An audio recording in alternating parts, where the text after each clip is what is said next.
Welcome, everyone. I am really happy to be here. This is the first podcast for Who We Once Were, Who We Can Be. I'm your host, Aliksey, and I'm thrilled to have as my first guest, Randy Green. Randy Green, as we all know, has a degree as a psychotherapist and has been working as a professional psychotherapist in many different capacities and has a BA in theology from the University of Copenhagen. But far more than that, Randy Green is an educator, a pioneer, a change maker, a healer, a seer, a voice of this time with the teachings of this time. I, as your host, like all of you, am on my journey and in my process of understanding how to navigate through this time. And I have been a professional dancer and artist working here in Germany in the state theaters. And so my education has been rather through these experiences and the School of Life. But I am also here to learn more. And I am just very thrilled to have Randy Green as the first guest. So Randy, welcome. How are you? I'm fine, thank you. And thank you for having me. And that was a beautiful introduction. Thank you for that. I appreciate that. You're welcome. So I was thinking, Randy, that we would just start this, as you say, shooting from the hip. And I would just like to ask you, what is on your mind today, or what would you think would be of interest to talk about? Well, I would actually push it right back to you and say the same thing. What do you really want to get to talk about today? Where are you today? What is on your mind today? As in, what is if I were to ask you that you had access to a lot of information from where you could continue your own evolutionary journey, then what would be the most important question for you to ask me? Or what would be the most important piece of information that you would need to have today? Oh, No pressure there. Yeah. That's interesting. And I was thinking you might bring it back to me. Of course, it's a very personal thing. And so I'm not sure. Here we are in a podcast. And I guess I am representing other people who are in my position who are searching. So of course I would want to know maybe more about what I seem to give off as an energy, or what I am kind of giving off as a picture. I guess I would maybe want to have a mirroring back of what one would perceive of me.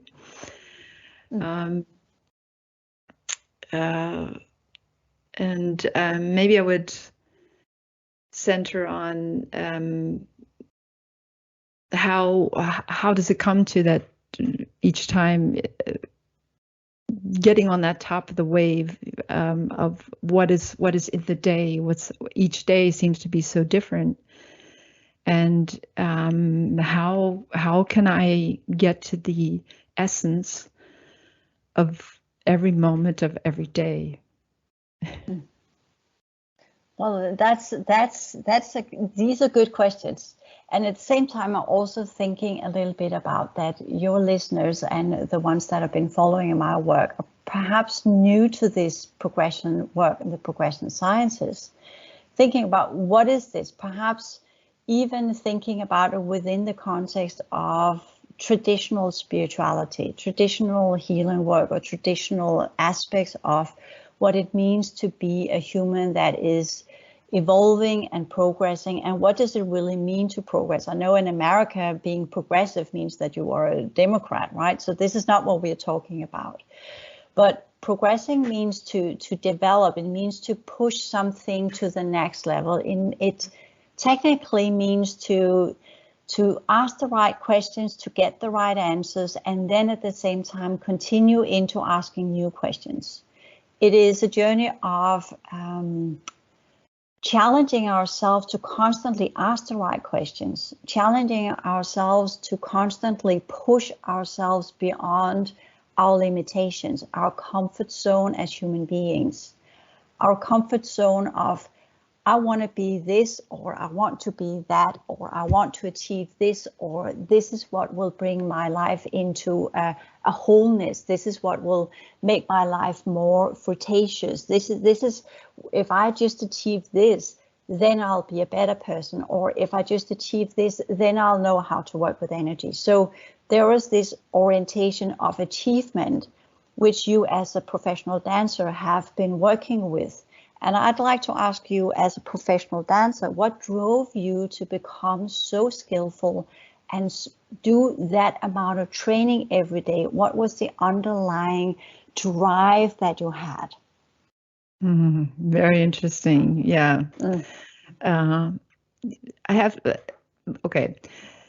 To be a professional dancer, you have to have something that is going to make you make that decision at a very early age. It's something that you cannot just decide when you're later. I guess everybody would know that, but to be on that level of skill, the first type of dancer I was a classical ballet dancer, and then I became a modern dancer afterwards. But I will just say very easily, just as a base program or just kind of a normal commentary, I got a chance to try a lot of different things.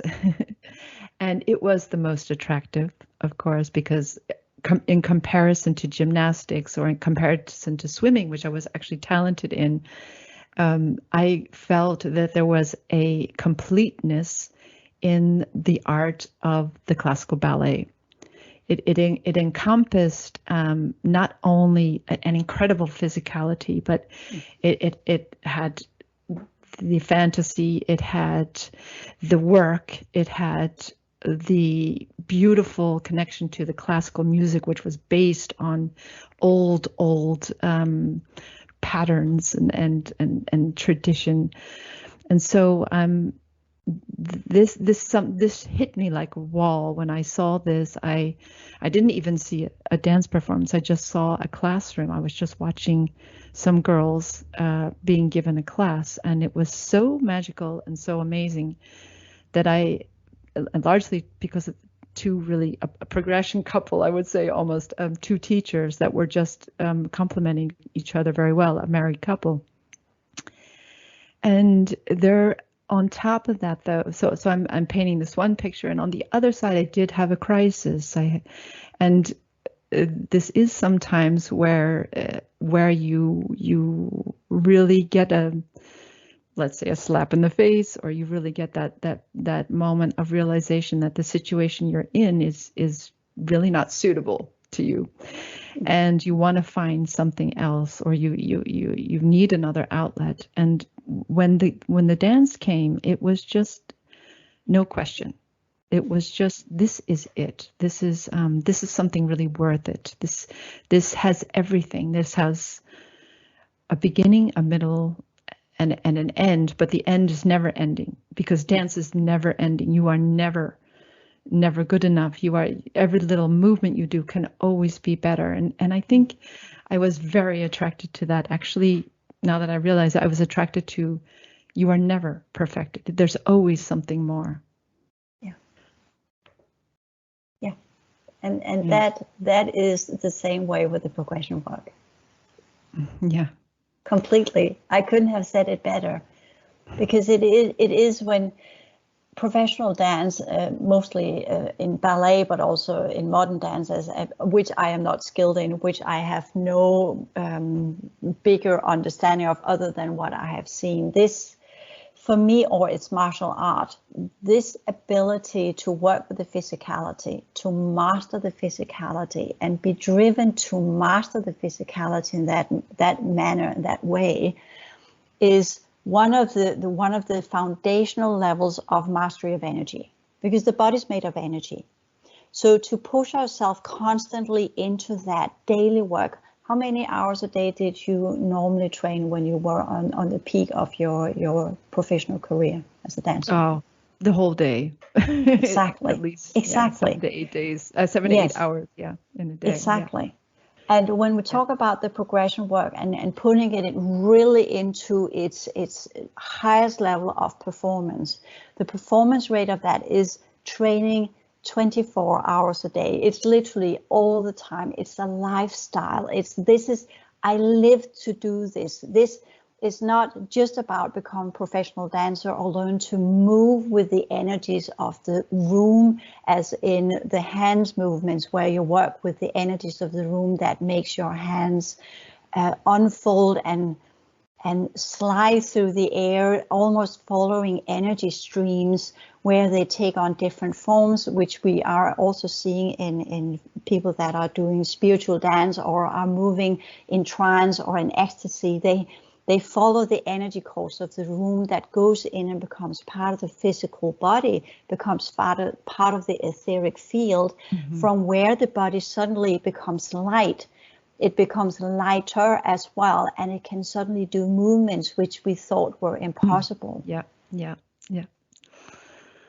Yes. Exactly. Yeah. Exactly. So, and that ability, not many people have that physicality that can do that and understand how energy can literally bleed through and merge with our biofield. From where the training that we are doing, which you have done as well as a professional dancer. Sorry for telling you what you've been doing, but I'm telling you how I see it as energy, because there's a point where I want to go with this. The ability to merge with, sorry about that, the ability to merge, my voice is being completely blocked here, that's interesting. The ability to merge with the energies of space, which is what the biofield can do. But the drive to get there as what we could call a compassionate dancer, you have to have your heart in it, not just your mind. You not just set your mind to this is what I want to do. You have your heart in it as well, which tells the body this is where we want to go. This is what we want to do. This is that type of energy we want to express. Yeah. It's full, it's complete, it's committed. Yes. Yeah. Yes. And it is to commit to beauty. Exactly. It is to create beauty. It's not for nothing. It may be just the German words just suddenly coming. I also speak two languages. It may be that it is in this next instant gone. So it's there and then it's not there, but it is creating the beauty. Yeah. It has a purpose. And sorry to interrupt you, but this is what I actually have understood about meditating. First, I had some feelings about the dance as, it can go in so many different directions. It can be some of the types of dance out there are not on the highest level, but there are so many instances in our lives that we are mimicking progressive patterns. We are mimicking progressive abilities and desires or even hierarchies. So we have this many times, and I realized that this was the dance as well, and it is in many different things, but of course the dance you have the absolute creational aspect. You are literally creating something out of nothing, and as you're just bringing into this conversation, which is really exciting, is this other level of energy in the aether that you're bringing in that we would never discuss or it would never be talked about, but the audience would experience it and the dancer would experience it. Yeah. And this is the mimicking of creational processes. Yeah. The problem is that we see it as art, or we see it as a dance performance, and this is where I think where the detour comes in, that we don't understand that these are actually creational processes, and yet we then get it packaged into, well, but this is art. You know what I'm saying? Yeah. Yes. So the point of reference is off in a way, to put it that way, and we could, because again, I'm getting all eager here as well, because if I recall some of the early 4th cycle communities we had prior to the timeline event, and for people who are thinking, what is that about? I've got 6 books out there. I got the whole academy where people can learn about these sciences.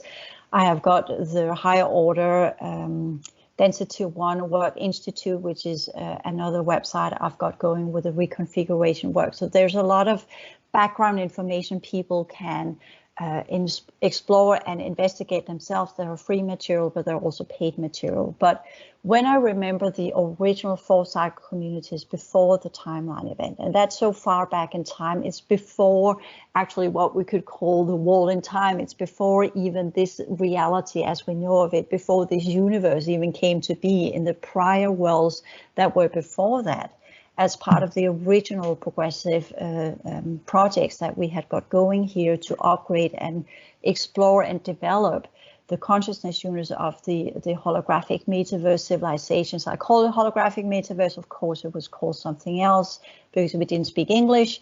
We had a completely different language that were rarely uttered. It was shown by existence. It was telepathic, it was shown in visuals, and it was shown in existence, and it was shown in complex information systems. But where I wanted to go with this, the recall I have of the early communities where we would work with what we could say the ability to transform the energies of space. In the previous universal cycle, we had wars where the way we worked with transformation of energies of space, the spatial energies, were through technology. And what we chose were to create societies or little communities where we worked with in a different way to create beauty, to create what we would call art. And my mind will quickly slide into pottery and working with the soil, which I then know it can't be because it was before the timeline event. So it's before the solidification of the energy units into molecules and atomic matter. So it was before that. But how do you create something out of space? And one of the things that we used were actually organic vessels, which at that time were not molecular, but they were what we would call density 2 vessels in a higher vibrational state. So we work with the energies of the vessels that we had made out of the reality field energies, and via our existence in these bodies and the currency, which we could call the current, that were flowing through the biofield of these vessels, and our movements and what we made with these bodies would then become the means of how we would transform the reality energies into something that could take form if we chose to do so. It could also be technology if we did choose so, or it could just be movement in space, clearing the energies by using our vessel, which at that point, of course, had arms and legs and a sort of body, but with no need for food and no need for drinking, because the reality was completely different. We absorbed energy from the environment around us. So dance, in a way, was already performed there. Yeah, beautiful. And that would make so much sense because you're experiencing the reality different. So you were able to move. You were actually to see a movement. Yeah. I can totally relate to that. Yeah, that's amazing. Yeah.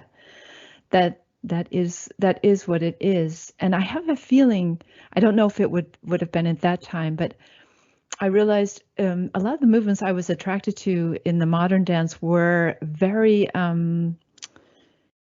functional in a way, almost like sign language, almost like a language. And I was thinking that maybe this is working with light, because I absolutely, and it's really funny if I look at what I was so attracted to, some of the solos that I even choreographed some stuff for myself. It's almost comical how much it is working with the hands. And when I'm doing the clearing work in the morning, doing the energetic clearing work, I'm all over with the hands because this is it. And I'm actually naturally doing this type of hand movements that would facilitate this clearing, that would facilitate also another energy being allowed to come in once one is cleared out from all different parts of the room. So this is I didn't realize where that's really coming from. I just always know that I've really loved to do that.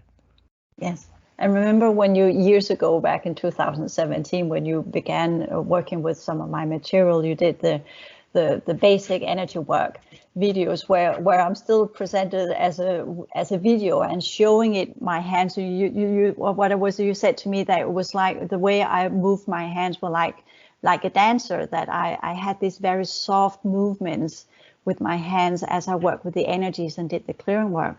Do you recall that? Absolutely. Yeah, Yes. that was the first thing I saw. And I mean, not only the resonance of your voice. I mean, the first time I saw you was on YouTube, of course, and that the way you talked, it just so resonated with me. I said, this is a very special person. And then when I saw those videos, I also thought that you were just like a dancer. That this is a lot of the movements in the modern dance are made from movements like this. So. I mean, if you think of Pina Bausch, I don't know if any listeners would know that, but she's an extremely famous choreographer who's passed, but German choreographer. Many of her movements are like this, just like you. You would have been one of these Pina Bausch dancers. Or she might have been part of my original communities as part of the fourth cycle in the ancient levels of Lemuria before the timeline event. Yeah, who knows? She is a genius. She is one of the geniuses of our time. Her pieces are phenomenal. Yeah. Yes. Well, unfortunately, I don't. Unfortunately, I don't know her. But to go back to the movements with the hands.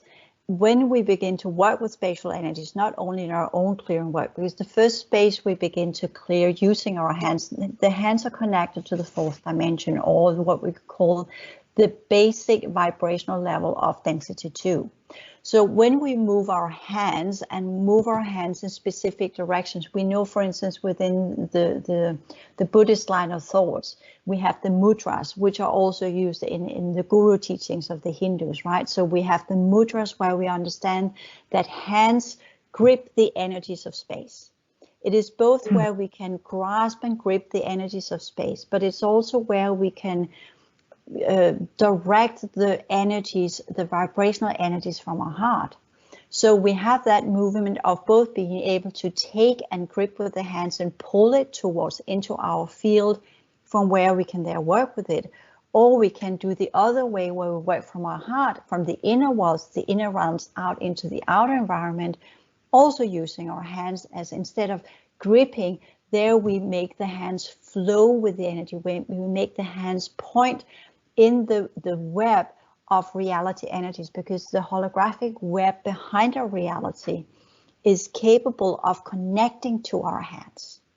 So that's why we have fingers. A student asked me years ago, would these original races have fingers? And I recall them as having fingers, but not as we have fingers, but because it was in a different type of organic matter. But these appendices that were fingers, they were made to, I remember each one of my fingers would hold a specific coding. It would hold a specific symbol at the end of each one of my fingertips. And with that, I could draw in the reality energies. I could administer the fields of reality using my hands like that. That makes so much sense. The symbols would be then indelled or imprinted into the reality.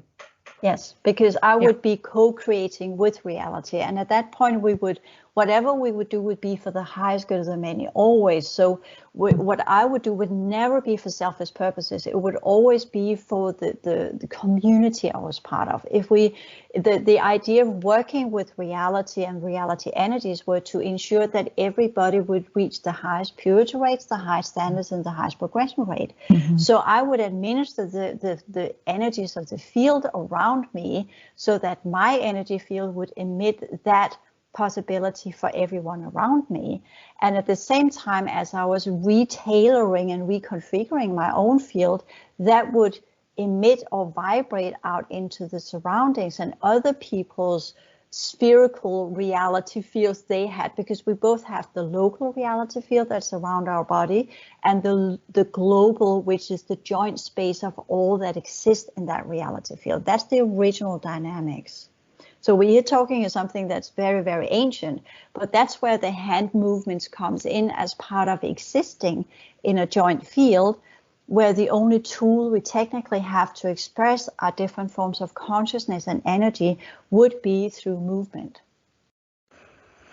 Interesting. And what do you think about, because when I totally see that when you're using your mind to clean the fields, because there we're having then even another level. Yes. And in density 2, we have first the basic levels of vibration. That's where you learn to administer the physical form. Then we have in what we call the 5th dimension or the 5th cycle. That's where the radiation energies comes in, where you merge the radiation energies with the vibrational energies. And then we have the 6th dimension or the 6th cycle, where everything then becomes pure radiation. But it's a different type of radiation than the one in the 5th dimension, because the one in the 5th dimension is the beginner's radiation, where we have what we call a mental field or a perception field that expands into perceiving reality as codes. So in the vibrational area, the 4th dimension, or the beginner level in the density 2, we learn to administer energies by who and what we are, by our physicality, so to speak, by our organic vessels, by the movement in space, how we connect to the reality field energies via our heart field, how we administer the energies that are flowing in and out of our joint fields and in and out of our individual fields. And once we have learned to master the whole understanding of I'm part of a unity field where everyone is interacting, everybody's affecting each other. Thereby, the goal is to progression for all involved, the optimal progression rate for all involved.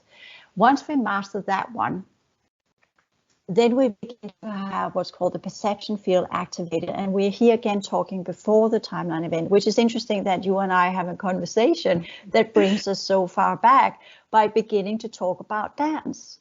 That brings us to a whole other level of reality, which is, I find it very, very interesting. And I'm actually pleased to talk about it, because then we can say, okay, what does the radiation field then does? It's the light codes, to use that language, as we have known from spiritual sciences as well. It's where reality shows the information system that is behind the energies. What's the codes behind the vibrational patterns? What's the codes behind reality as it truly is? And that is where the perception field comes in. So we stir up energy with our hands, and then we perhaps draw a specific pattern, or we begin to learn, if I do that movement in the vibrational energies, which typically are golden, if I choose to do that, then what is the code of that movement? How can I use that code as a kind of conscious imprinting on a field where I don't have to do the hand movements, but actually have now encoded it into my own field, so it becomes part of who and what I am. So as I move through space in the 5th cycle, I actually have coded my own energy system to work in a specific way. Now, not just exploring it by my movement, by changing and transforming and adapting everything to the highest progression rate, but I've now begun to code myself to be able to be that expression, to be that unfolding. So I begin to have what we could call a specific signature or identity that shows I am this, not that I am, and the I am is important, because we don't have, at that point in time, it's not the sense of self that is important, but it's the sense of our purpose and function that's important. Yes, amazing. And there, just as you were saying that we would each have our signature. So this is the precursor then to actually getting the signature. This is then the physicality to this. And then you would have your signature, and your signature would be in harmony with the rest of the fields, because as you said, it's always for the good of the many. So not only are you working on your fields, but everybody else is working on their fields. And then when they merge as well, it is in a harmony with the individuality. And this is what I find is so essential for me anyway to understand, is the individuality yet within the harmony. Because I really don't like the idea of just becoming one with something else, but I love this idea that your field has this energetic signature, has this coding, and then it is in harmony with the rest. Yes. Once we can kind of say it with the vibrational fields kind of being in the ocean, where we both know that the ocean it consists of drops, but it's also a huge field of all of the drops. That's technically how we could say the vibrational field works, a golden ocean. And we are all part of that ocean, and we are still working as a joint field, but still have the ability to be individual, where we in the work with the energies begin to discover, okay, as my consciousness potentials are in this universal cycle as part of vibrational field, I make the waves go in specific ways. Like a dance, when you have your signature dance, you have your signature moves as a professional dancer. You have this is unique for you as a dancer. This is what shows you as that unique dancer that moves in that direction, that makes people feel that specific way. When you dance, people feel your movements in a specific way that makes people either like a dancer or dislike a dancer, all depending on if the vibration resonates, right? And once we have discovered more and more that in the original cycles, then that became so apparent that this was our function. This is how our consciousness potentials would express itself as part of the great vibrational fields, and that's how it would emit these specific wave patterns. From that would be our functionality. Then we begin to say, okay, how can I use that? For what purpose can I use that? And that's where the coding comes in as the next level, where we begin to individualize, so to speak, as in, I have that ability with my consciousness potentials. I can do this with my consciousness potentials. And then I get a purpose.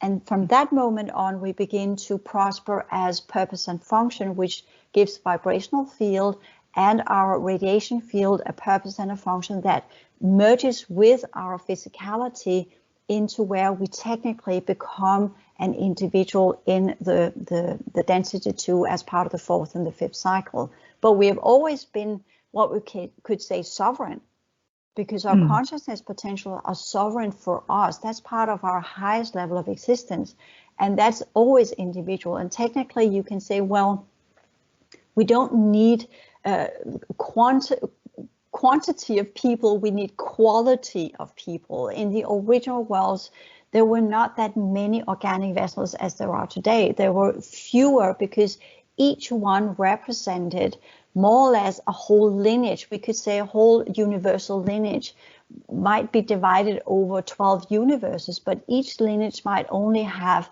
60 people within that lineage, within each universal structure, just to put that in. There was a humongous amount of space because we could expand our fields into cover a vast amount of space via our vibrational fields as we would flow them out through our heart field into the surrounding energies around us, and by that merge with the reality field. So there wasn't any need for that amount of bodies, to put it that way.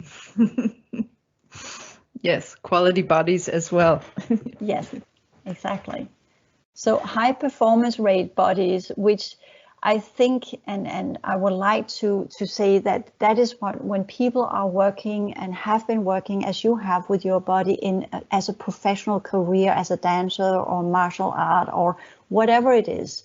But as I would actually say, the two things I could align with and say that where I find that amount of dance and amount of working with energy as part of a knowledge would be in dance and would be in martial art. If you do, for instance, functional training, I don't think many that are doing functional training or CrossFit, that they are particularly thinking about that whenever they lift a wheel or do whatever they're doing, that they're actually working with the energies of space. They are more focused on, this will give me muscle power, this will transform my body into be able to be stronger or more lean, or so the purpose is different. It's very service to self. It's about changing the physical form, whereas as a dancer, what was your goal of dance?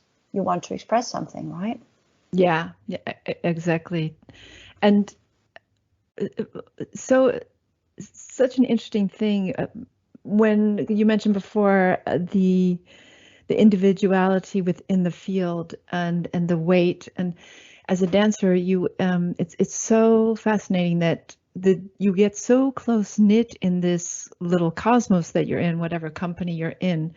And usually the companies these days are very small. There's like maybe 10 people or 12 people in a company, you get so attuned to this extremely intimate weight of your partner, although you're just working in a professional atmosphere, that within a dance piece, if someone were to come or get injured, which is the only time you're allowed not to dance is when you get injured, painting up here, warrior here, but that's just is how it is. As a professional, you then you don't dance, and then someone else might come in, and that other being in that movement, even if you know each other very well, it's just that in that particular movement, in that particular dance, there was a different weight. And so it is incredibly connected. And I would imagine that, this is what actually you're also often talking about, the ripple effect. The interconnectedness of everything is so physically shown to you. It's once again, it's a mirroring effect of what is actually, how it actually is, but in a physical form, and it's actually your workplace, that you have to deal with on a daily basis. So that's very interesting. Yeah, and it's exactly the same as the progression work, because in a way you would say the only time when I'm not doing progression work and I'm not in contact with other worldly realms and other worldly races, because I'm also telepathically in contact with many different species around in our reality field, that is when I'm injured. And what does it mean to be injured for me? Well, sometimes it actually means if I've encountered some really nasty entities from other levels of a reality, I can be taken out, as I call it, because they've completely wiped my energy field, and then I'm just a physical form, and I need to heal, and I need to take the time to get my energies back up and running. And until my heart field kicks back in, ignites my brain field, because these two things are connected together. It's in Buddhist teaching, it's called the heart mind, where they reignite and the golden energy flows back into my heart field from the reality field itself, from the vibrational level, and ignites my brain field to reconnect to the radiation levels from where I get the codes and information layers of reality. Then I'm technically out, and I have to clear myself and rebuild myself and reconfigure myself back into the understanding of this is how I work. This is where I get my purpose and my function back, because I remember and recall what my purpose and my function is.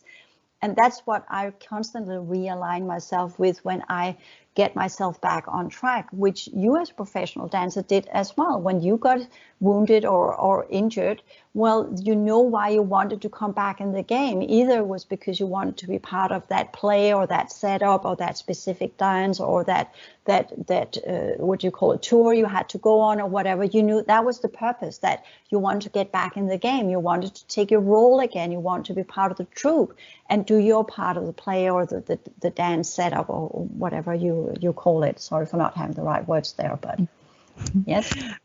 Yeah, if I can interject, I realized it was the energy. Yeah. It was the density 2 energy. That's how as an older person now, I kind of understand that because I really asked myself, what was it? Why was I so, what was it actually? And I understand there's a connection to, if my energy work is going well, it's a similar energy. And I think it must have been the density 2 energies. And it's just this energy when you are, whoever you are as a person, when suddenly in that moment of time and space, you're on that stage, the lights are on, everything is quiet, and it's your chance to express whatever that energy is that you want to express. And there is this, what do you ever want to call it, a synchronicity that happens or a zone that happens, and it is an energy that is just so special that you're willing to dedicate 30 years so that you can feel it again. And I think that, and when I'm in the density 2 energies now, if I say, because I have a lot of mistakes and a lot of things to work on, but when things are going well, I experience a similar energy. So I think it's density 2. Yes, but I would say that density 2 was the one that used to come from our sun. That's what the Hindus call prana energy. And that's unfortunately been taken from us. So we need to find new ways to express what we call the outer domain energies and reconnect to that. And I could also play a little bit of kind of, I'm not going to say the D advocate, I'm not going to use the word, but playing the D advocate here, because I remember when I was doing lectures and I stood in front of people and I went into my space where I began to emit my heart energies, and that would amplify other people's heart energy. But what I would get back from these people that were observing me and getting the lift was actually their distortion energies, which then would completely throw me off, but it would give a sort of high. But that would just be astral energy. So, and then I would have to clear myself afterwards, where you, fortunately, you were dancing, so you would move around, which is some of, when I talk about in some of the energy work that we can do clearing work in upright, vertical meditation position where we contemplate and activate our mind field. Or we could lie down in horizontal where we can go into theta state, and by that clearing the fourth level or the astral plane and the subconscious level, our physicality, going into the emotional field, which best goes into this kind of theta state where you are semi regressed, so to speak, not regressed as set back genetically, but you're able to go back into your subconscious, consciously traveling, not astral plane travel, but you are able to view into the different levels of who and what you are in theta state. I prefer to call it that, which others can regress you into as a, what you go and see, what you call it, a hypno-regresses, what you call it, hypo-regressionist, what you call it. Yeah. Regressionist state. Yeah, that can put you there as a therapist, which you can work that, or you can just work by your going back into childhood memories and then go further and further back, which is also a technique, but it works best in a relaxed theta state, not if you fall asleep, of course. But then there is the full-blown energy work where you actually are not in trance, but you are in theta state, open observances, where you are open to all of the energies that flows into your body when you do dance, where you can open up. It's kind of shuts down the thinking processes. It's all about movement and energy and perfection and feeling the body, feeling the breath, that takes you to that theta state, but now in movement, where your body then opens up to a new level. It's kind of the meridian or the nadis. They begin to process prana. They begin to process air and light together, so that the blood pumps in your body and you literally becomes this huge sphere or ball or grinder or ringer or whatever you want to call movement or spiral movements of energy, which the prana energies from the sun, that unfortunately is an artificial construction, but it was engineered to give that energy. So when we did move, when we were walking around the planet, when we were part of whatever we were doing in the old world order programs, if we were conscious about our physicality, then at least we would connect to the energies of the sun, and via that triangle between our spleen and our heart, and there used to be a center between our shoulder blades, we would then connect to what we call that type of earth grid that were aligned with some of the original fourth dimensional grid levels that still existed inside our reality, although most of them were shut down some 6,000 years BC, but there were still remaining grids left. And these are the ones that whoever been practicing spirituality or meditation or any forms of chakra teachings or the Buddhist teachings, these are two different ways of working with the energies of the body. We could say the Buddhist works more specifically with the heart mind, activating the heart field to activate the brain field, whereas the Hindus, as far as I know and as far as I can see, have been more focused on working with the heart field and the biofield, as in getting the vibrational field up and working with the body, with either pushing the body into extremes or denying the body what it needed. As we saw the Buddha, for instance, he worked with the gurus to begin with, and then discovered all of these ascetic ways and all of these weird body, the asanas, all of these postures and different things they were doing. It only took him so far, and then he discovered there's more to that. There is this understanding that I have to have my mind involved in this too. I have to have the understanding of what I'm doing. I have to be enlightened. I have to have the heart mind, the chitta, the higher levels of the mind incorporated into my compassion, incorporated into the way I'm working with my body. And that goes back to the progression sciences. I want to put in here, before we ask the next question, the esoteric teachings, that's the Aliksey material.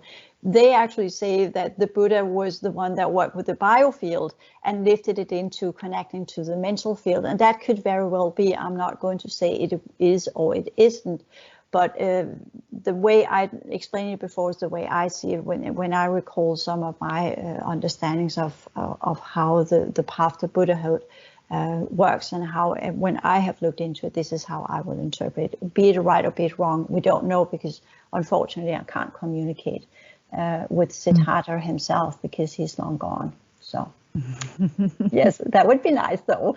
But this is, we are all on an interpretation level here, unless we have active recall from our own experiences. So that's mostly what I draw on, because I used to and have been a Buddhist monk in Tibet, close to the Chinese border.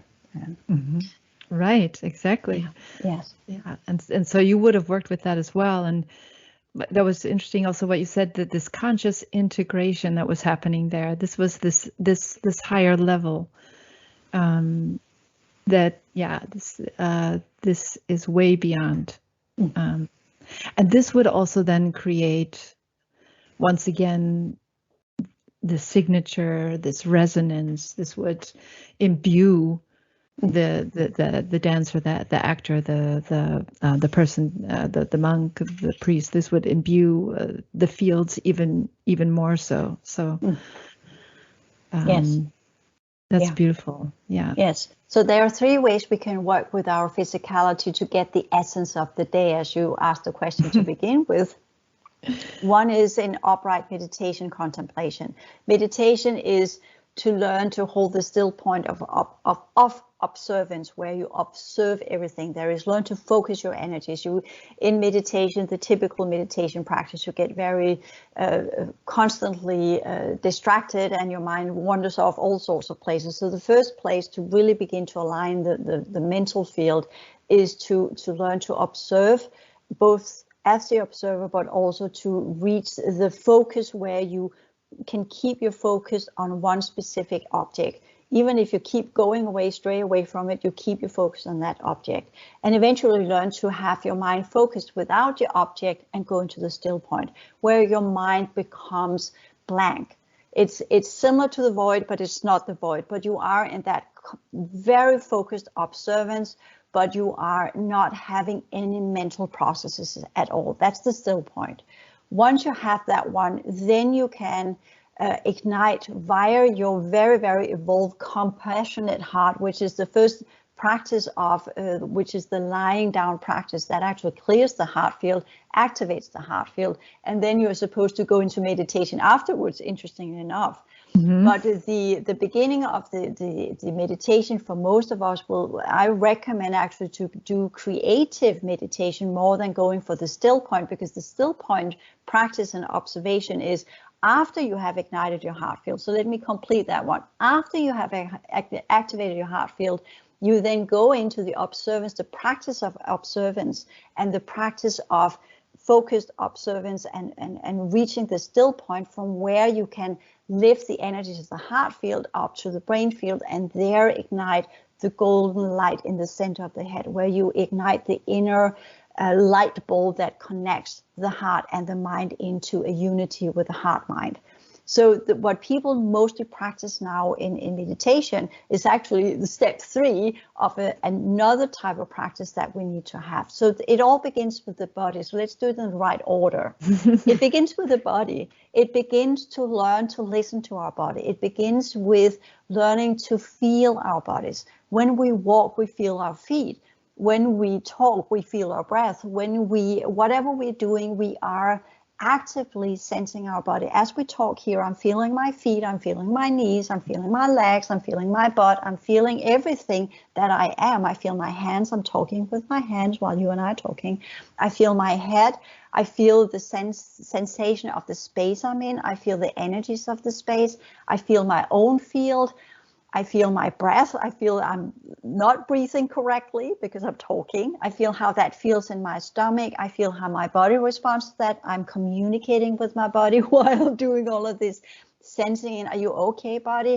And then my body says, no, I don't really like my legs being like that. And then I change the position because my body and I, we have created that very deep bond from where we connect and communicate energetically. Not that my body has what we call a very advanced, brilliant mind. It cannot do mathematical deductions, but it can give me physical reactions to I'm okay, I'm not okay. And my mind interprets it as a little voice because I have made that image around my body that it is like a little animal I need to take great care of. I'm not pushing it too far, not straining it, not crystallizing it by overtraining, which I know you have done with your muscle structures. Right. That renders it less sensitive. So these crystallizations must be decrystallized. They must be reconfigured into softness, into that whatever level of my body I have, I can put my hands on and then recalibrate into energetic softness that will eventually present itself as physical softness, physical flexibility, physical trust, that my body trusts that I take care of it, no matter what happens, right? Exactly. And that creates a safe space when you give yourself that trust, when you give yourself that allowance, which is something I've had to learn after my dance career. Now, when you give that, then you create a safe space, and it's hard enough to have a safe space in this time, right? Yeah. So yes. and so in that moment you are creating that space, and it really, just as you just said, it's starting with those very simple things of just feeling your feet on the ground, or just feeling your hands, or just feeling your breath. Yeah. Yes. And once you have got that safe space, that level of self-nurture, where you go into that, for me, the way I work with my body, that's the first level of compassion. Right. Because if I can't have compassion with my own physicality, that is what we call a residual effect of the energies of a reality, which are completely out of sync. They are, as the Buddhist teachings call it, they're dukkha. They are out of order. They are in what we could call disorder. They are, we could say, modern science, entropy. They go into chaos. It completely declines all the time. It implodes. Yeah. It's not progressing. It's degressing. It's de-evolving. It's pushing it into the death process. It regresses into the death process and devastation cycles and non-existence. So it's pushed the wrong way. So what we need to do as physical beings is to first and foremost get our bodies out of entropy. Get our bodies out of this decline state. Yes, we will still poop and pee. That will be the daily clearing out of our body, but we need to assist our physicality in to recreate what we call a viability rate that goes with the organic vessel, that goes with the body feeling nurtured, taken care of, seen and heard, and feel that actually I'm here in a relationship with an energy system, with an energy being, not a soul, because I don't work with that concept, but with an energy being that can transfer itself from vessel to vessel. But the first progression couple that you are is with your own body. That's the one that will love you back, and you will love it like you love an animal. And the animal loves you back in that manner because it is all emotions, it's all electrochemical processes, it's all that we see in animals as well. And it has a type of intelligence, and it is able to respond to how you respond to it. So that's the important part of the physicality. And that's where you as a dancer need to learn new stuff, because you have pushed your body too hard. Your body is not really sure if it wants to trust you, because you have been driving it very hard for a very long time. Yes, it had the peaks where it felt the flushing of all of these endorphins and serotonin and all of these dopamine learning. Yeah, I can do these energies. But then afterwards, with the tiredness, and then wake up the day after, and training, and this pushing mind over matter, it's kind of said, yeah, I'm a little bit done here, so I'll crystallize close to the bones. I'm not really connected with the muscles to the same degree that I could be as you were when you were a kid. So it has kind of protected itself, and that has gone into crystallization. So that's one of the first steps to undo your hard training with that once you begin to practice the energy work, your body then needs to learn, hey, we're on a different page now. This is different. She actually wants me now. She actually wants to hear what I have to say now. And I'm here referring to you, that your body will feel, hey, she actually wants to listen to me now. Yes, and getting past the self-sabotage, which is very prevalent. And of course, if you're working for such perfection, then it's very easy to fall into that. And I think very quickly, as soon as you start to work with the body, even in this reality, in the base program, as we all are, that is one of the first things that comes up, is the self-sabotage or the criticism. And no, and so I know, and it's I'm working on this. Yes, I know you are. I know. I just want to use that as an example because because of your professional career, you have pushed it to the extremes. But everybody's overlooking on a grand scale on our planet. People are not listening to their bodies at all. They have got very little somatic contact. Soma is Greek and means body. It has the psychosomatic contact is faint or not there at all. People are saying, oh, I got a headache, I got this pain, I got that pain, or whatever, and they take pills and they some do training, because we are now learning, especially I come from Denmark, where it's the psychosomatic sciences are very evolved. We do know how we feel psychologically, how we feel our emotions, their electrochemical processes. Of course, it affects the physicality. How we think about things determines how the electrochemical processes of the body work, and that determines our health. So of course there's a connection point there. Everything is interconnected: mind, emotions, and body. It's not one or the other. It's not mind over matter. It's not about controlling our bodies. And I'm pushing it at extra level and say, as a psychotherapist, what I've seen in most of my clients, not all, but in most of my clients, the parental neglect has been then conditioned into the physicality, so that the personality structure then repeats the parental neglect and the parental criticism and the parental downsizing, if that's been the case. Sometimes parents are loving and caring, but they have their own ways of wanting reality to be, and that is mirrored to the child. That we could say is induced into the child like an osmosis effect. The kid picks up on the child picks up on all these subtle currents of emotions that parents have, and mold itself according to that image.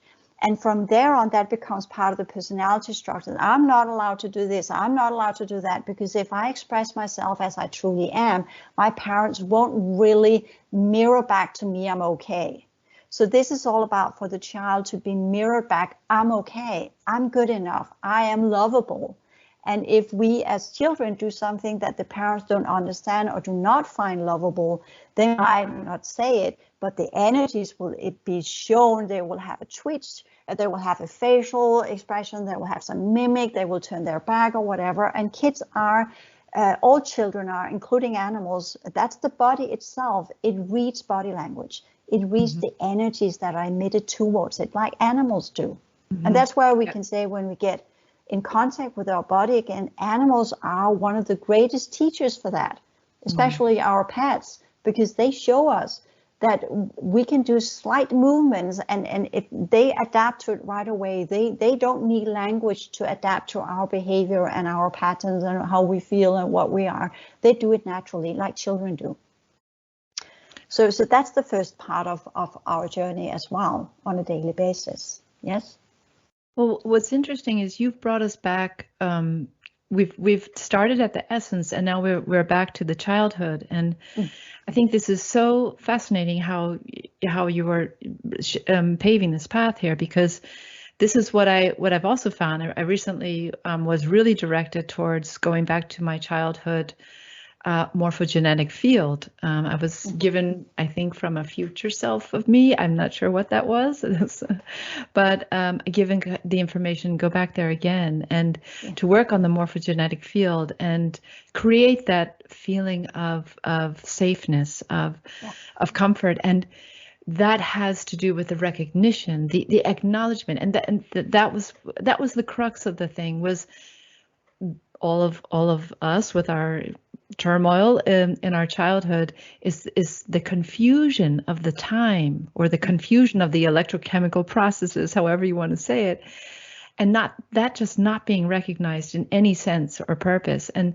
just the fact of recognizing, yes, that was very confusing. That was very strange. And why were the parents, or why were the adults acting that way, or not even recognizing any of that? And then and so then to be able to work with the morphogenetic field, or as the somatic experiencing is, I think, is the same. I'm not quite so sure.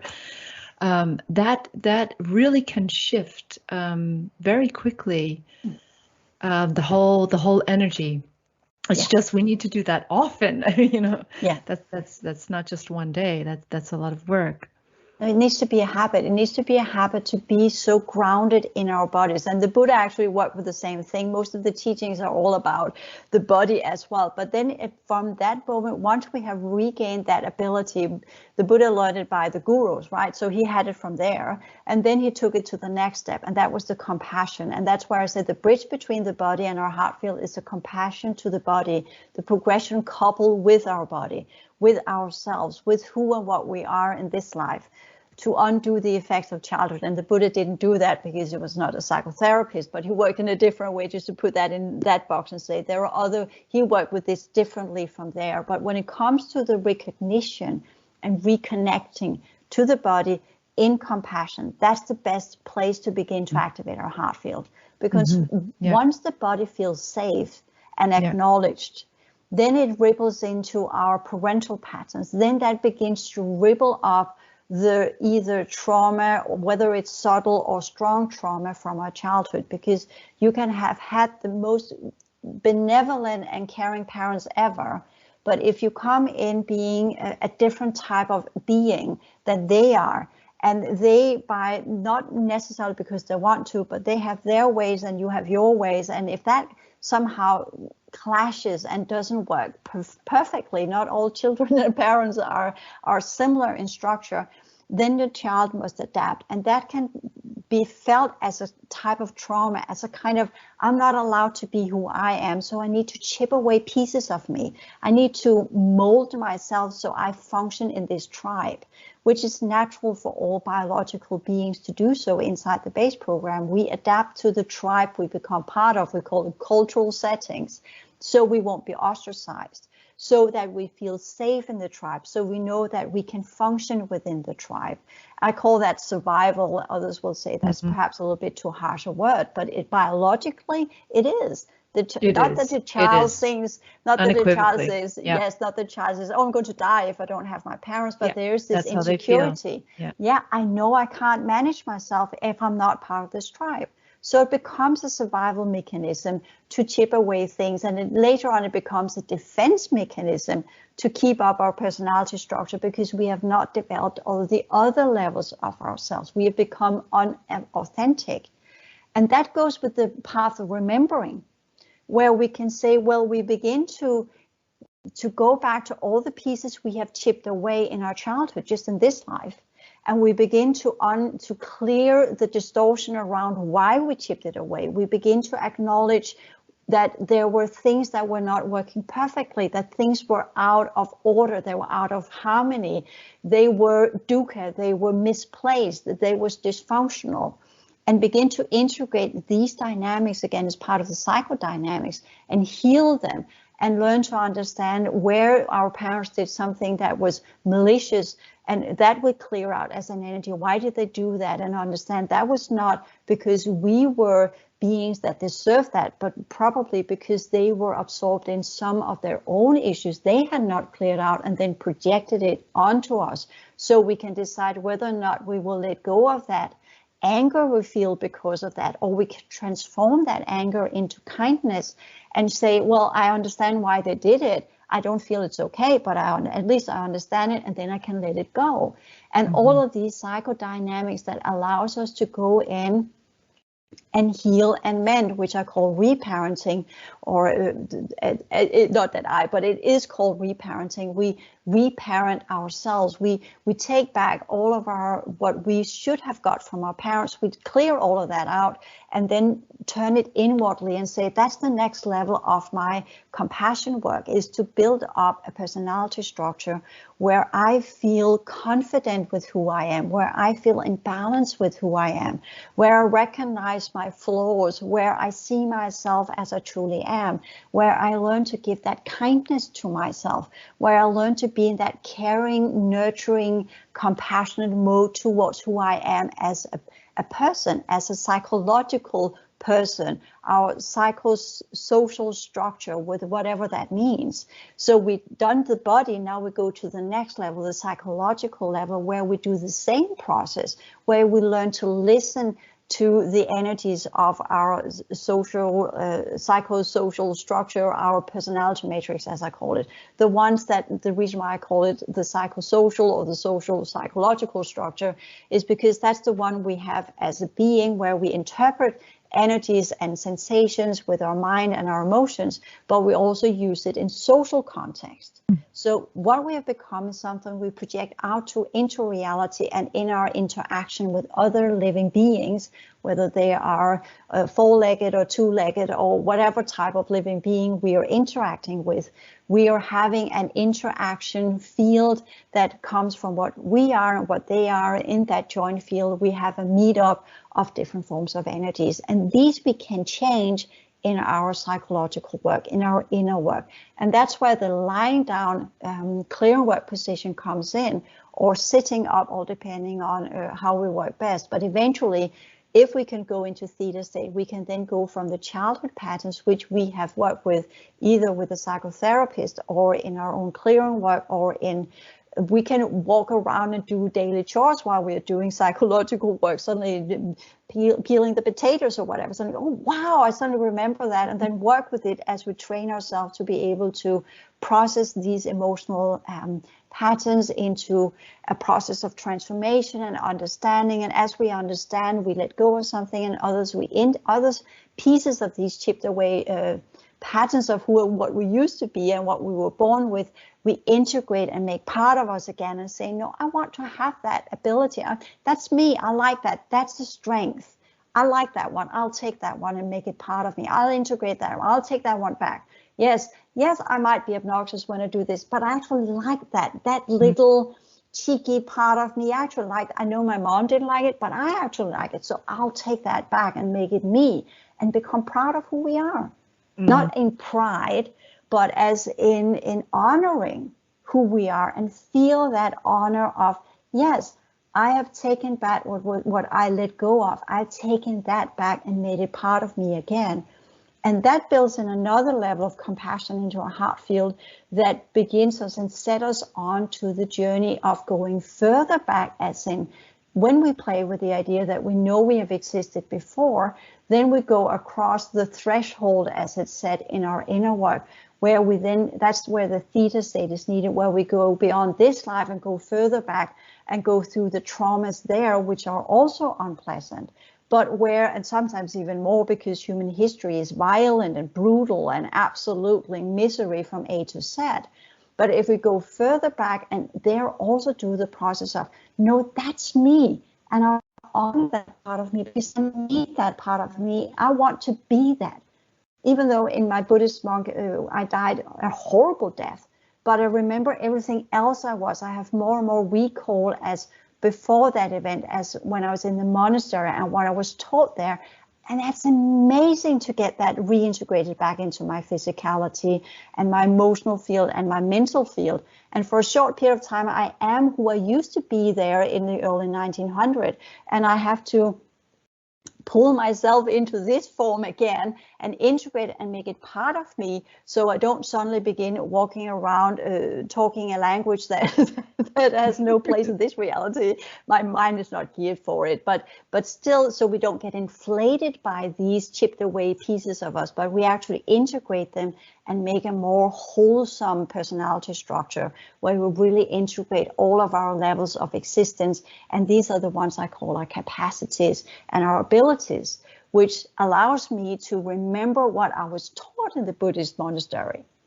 So this is the interesting part of it. Not who I was, because that doesn't really matter, but what I was taught. What you were taught. Yeah. Yes. Yes. And if I can interject there, because the vibration of the authenticity, or the authenticity vibration is the same, and then you're going back and you're able to stand in that same vibration, and that's why you can then experience that past life, because you have reached that level of authenticity. Yes. And I think that is really fascinating. I think it makes it easier.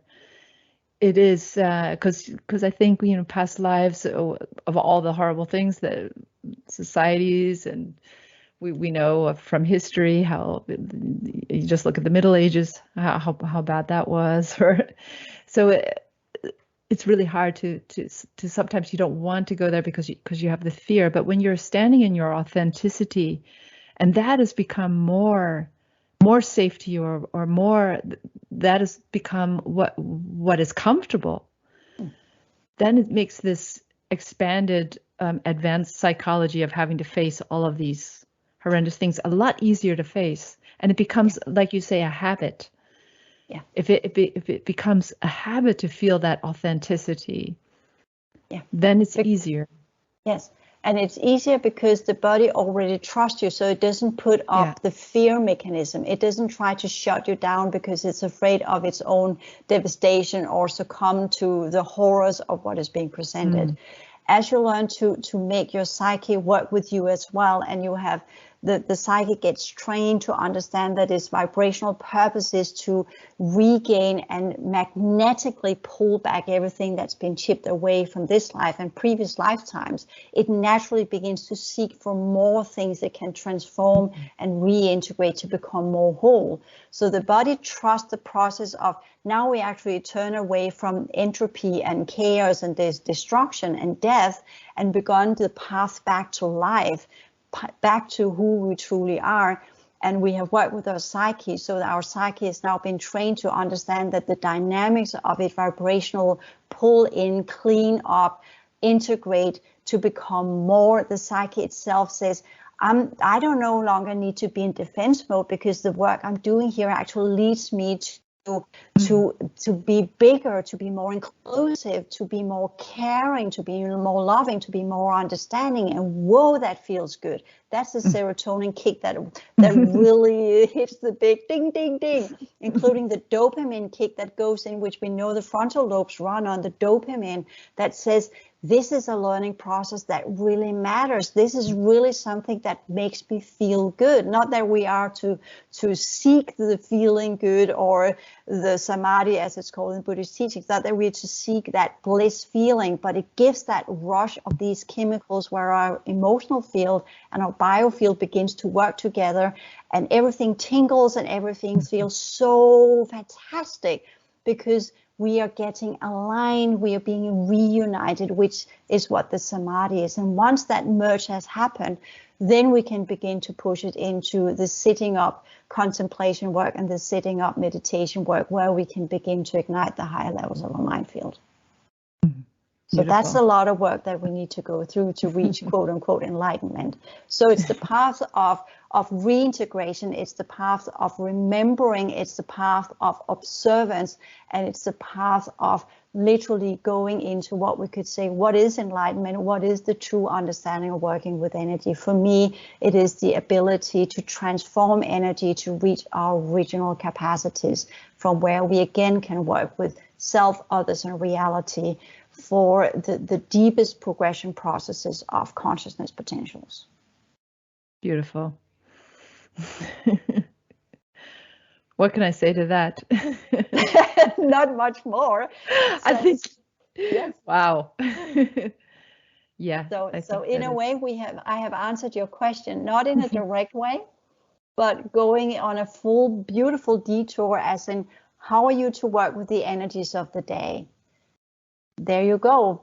One step at a time, in compassion and kindness to your own body, whether it is just today, I'll just undo the crystallization of my muscular structure so it connects to the bones again, so it connects correctly to the what we call the skeleton, the heart level of your being, the molecular level. It's technically, the bones are technically the closest we come to the mineral levels of the soil and the mineral levels of the planet that we are on. So that needs to be recalibrated again so it becomes flexible. Not that we get soft bones, but that the mineral levels in our bones will reconnect to the meridian system, the energy cords that are in our field, so it will emit the correct type of racial, or what we call the racial grids, as well as the holographic network of a reality field, density 1, where this is being absorbed through the feet, the middle point of our feet. There are actually vortices there that absorbs that energy, and via the bone structure, the mineral level begins to emit a specific vibration